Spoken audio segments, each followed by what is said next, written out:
انسان کی کچھ ایسی عادات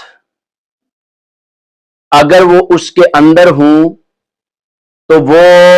معاشرے میں رسوا ہو سکتا ہے۔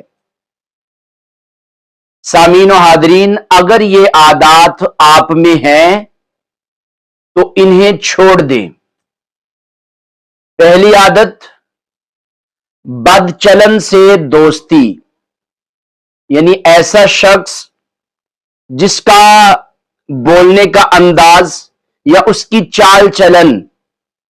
ٹھیک نہیں ہے، اس کی دوستیاں یا بیٹھنا ایسے لوگوں سے ہے کہ جن کے کردار ٹھیک نہیں ہے، تو ایسے شخص سے دوستی کرنے کا مطلب یہ ہے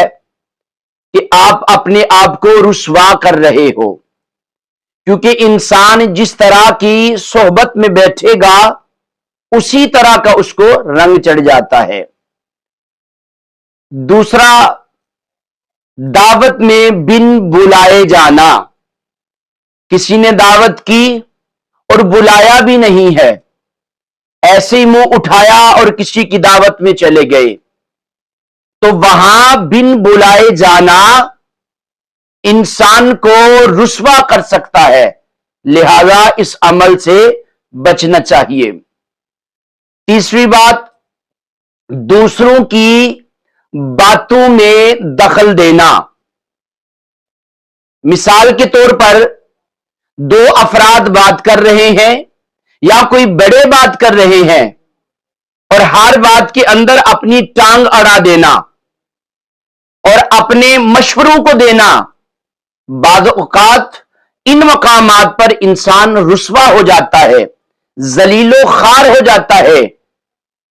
کہ کوئی کہہ ہی دے کہ اپنے مشوروں کو اپنے پاس رکھ، تو لہذا